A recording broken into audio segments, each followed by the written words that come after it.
Salam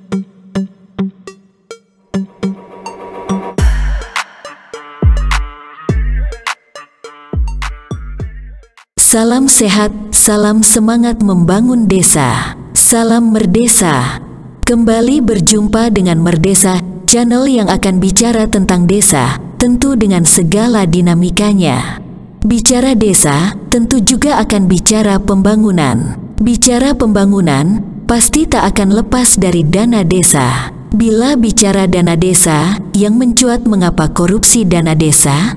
Ini yang akan kita bahas bersama-sama dalam video ini. Bahwa korupsi dana desa dalam video sebelumnya disebut bisa dicegah dengan melibatkan 3 eksponen penting di desa. Ini internal sifatnya, yaitu pemerintah desa, masyarakat dan lembaga desa, yaitu BPD. Eksponen dari luar bisa unsur pemerintahan seperti kecamatan dan kabupaten. Namun kedua instansi ini tak bisa maksimal karena keterbatasan waktu dan kemampuan dalam pendampingan dan pengawasan. Sebenarnya, ada lembaga yang terlahir atas semangat untuk memberi pendampingan dan pengawasan terhadap pelaksanaan dana desa, yaitu pendamping desa. Pendamping desa saat ini tengah menjadi sorotan, terutama sejak maraknya isu pengerahan dukungan pendamping desa terhadap partai tertentu. Sampai anggota DPR Komisi 5 mencecarnya dalam kesempatan RDPU dengan Kementerian Desa PDTT pada Selasa tanggal 7 Februari tahun 2023. Efektivitas pendamping desa dalam pendampingan penggunaan anggaran dana desa pun dipertanyakan. Juga dalam pencegahan penyalahgunaan dana desa. Kalau memang tak efektif, maka ada desakan untuk dibubarkan saja. Kemudian kaitannya dengan dana desa. Sampai sejauh ini dana desa itu seperti apa sebenarnya? Karena banyak isu bahwa banyak kepala desa yang menjadi korban hukum dengan hal ini. Lalu apa yang Bapak lakukan terkait dengan hal tersebut? Bagaimana komunikasinya Bapak dengan pendamping desa? Yang ini juga tugasnya antara lain juga selain merencanakan juga membantu untuk memberikan arahan-arahan pengawasan terhadap hal tersebut. Nah, kira-kira dari sekian desa yang ada 84.000 desa, itu menurut Bapak kira-kira berapa persen yang mengalami hal tersebut? Dan kira-kira capaian di tahun 2023-2024 ini akan menjadi seperti apa desa-desa tersebut? Kaitannya dengan hal tersebut. Karena saya yakin dengan adanya pendamping desa ini tidak hanya sekedar merekrut orang, tetapi tugasnya antara lain adalah memberikan bantuan kepada kepala desa untuk menjalankan program maupun pelaksanaannya. Sehingga ini perlu menjadi perhatian, jangan hanya rekrut orang. Mudah-mudahan ke depan kita bisa dengan adanya undang-undang desa, revisi ke depan, mudah-mudahan jadi, ini bisa akan lebih meningkatkan kapasitas dan kualitas desa kita. Yang kedua soal Pak Inspektur Jenderal, saya banyak mendapatkan aspirasi Pak dari masyarakat, dari kepala desa. Dan saya biasa mengalami, saya banyak pengalaman soal desa. Saya pernah jadi kepala desa Pak Dirjen, ya. 7 tahun saya jadi kepala desa, tapi waktu itu belum ada dana desa. Dulu itu waktu masih impres desa IDT namanya. Saya melihat sekarang, waktu saya jadi kepala daerah, banyak sekali kepala desa itu tersangkut soal persoalan kasus korupsi. Ya. Yang saya tahu persis bahwa kepala desa itu bukan semata karena mereka korupsi memakan uang. Mereka itu kebanyakan hanya persoalan administrasi. Ini fungsi inspektorat ini yang saya ingin sampaikan. Bagaimana membina Pak? Mungkin ada MOU dan sebagainya sehingga kepala desa kita ini tidak jadi sasaran gitu. Sasaran orang-orang yang tidak senang kepala desa kemudian menjadikan misalnya karena persoalan administrasi sehingga mereka terpaksa ya, harus berurusan hukum. Ini pekerjaan besar kita. Ya.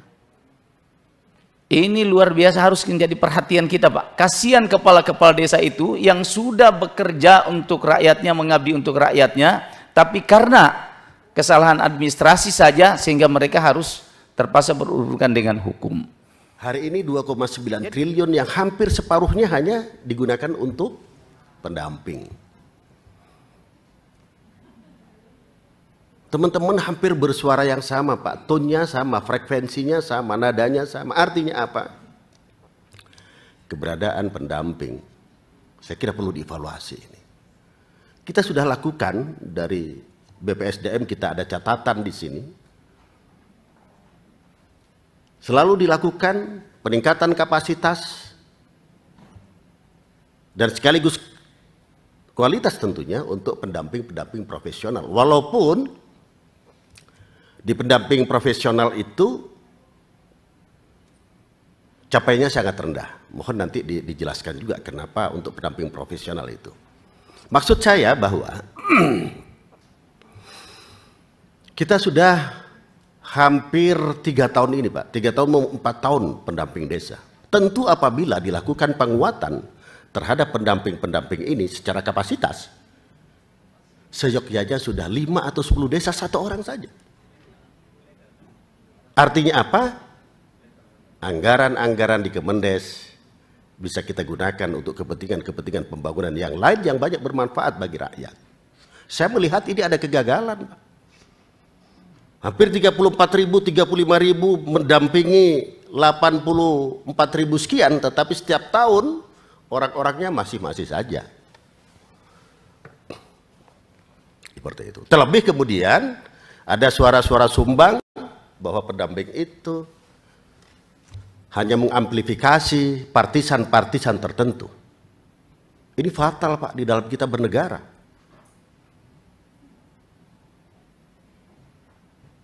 Saya melalui staf memang tidak pernah disampaikan bahwa ada rekrutmen, ada evaluasi. Betul memang disampaikan, tetapi hanya di injury time.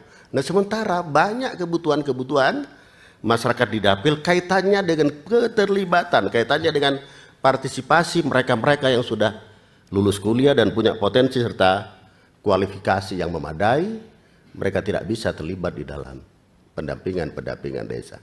Saya juga banyak mendengar, Pak, dari kepala desa itu banyak pendamping-pendamping yang tidak memenuhi standar mutu.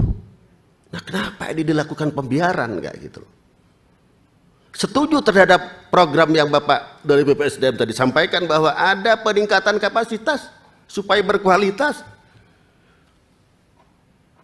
Namun di sana sini masih kami banyak mendengar bahwa mereka-mereka tidak memenuhi apa yang menjadi harapan-harapan kepala desa seperti itu.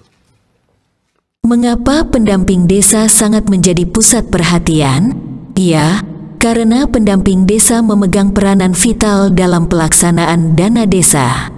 Baiklah, kita akan bahas apa itu pendamping desa.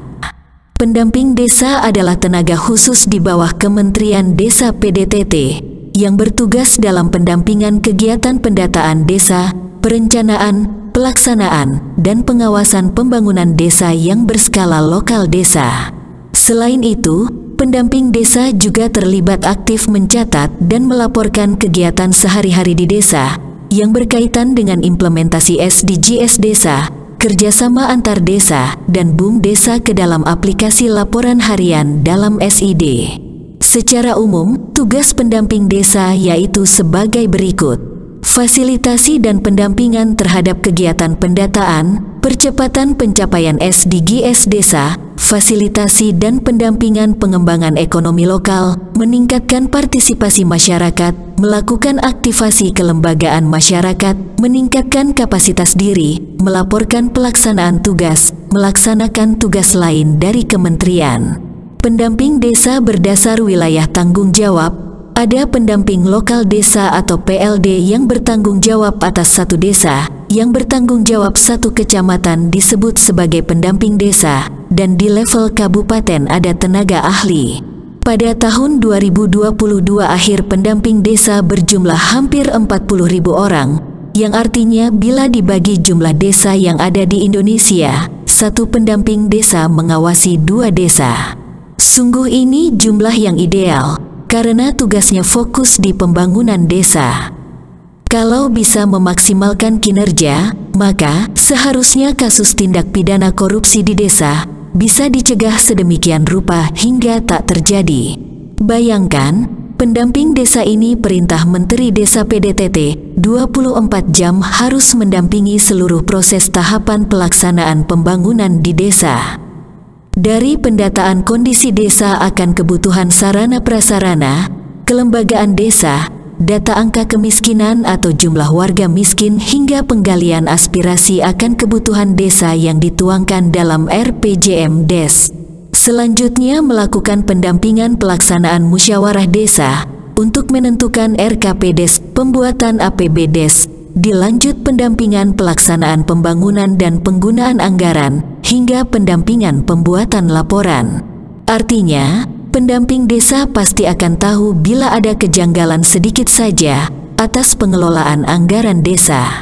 Beda dengan BPD, lembaga vital yang berwenang atas pengawasan kinerja pemerintah desa ini, tanpa support dana operasional yang cukup, alur tugas dan pertanggungjawaban yang belum jelas, penguasaan tugas yang rendah, hingga pantas BPD sering luput pengawasan atas pelaksanaan penggunaan anggaran di desa. Kalau pendamping desa, ia mendampingi dari perencanaan, pelaksanaan, hingga pelaporan. Juga punya kewenangan supervisi, mengarahkan pelaksanaan sesuai peraturan yang berlaku terhadap pelaksanaan pembangunan di desa. Maka bila ada tindak pidana korupsi di desa, patut ditanyakan keterlibatan pendamping desa di dalamnya. Semoga ke depan tindak pidana korupsi di desa semakin bisa dieliminir, pencegahan lebih baik, kesejahteraan menjadi isu penting terkait pendamping desa. Upah yang hanya setara UMR kabupaten akan menjadi masalah tersendiri, karena bisa menjadi peluang bagi oknum kepala desa nakal untuk mengajak pendamping desa untuk diam tatkala menemui kejanggalan.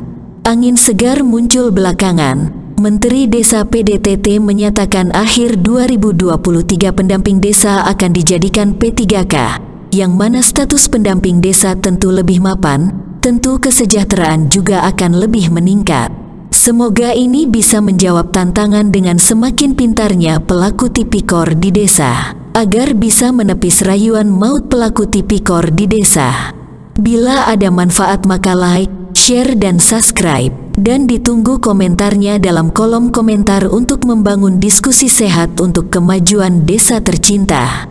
Tetap semangat membangun desa. Salam Merdesa.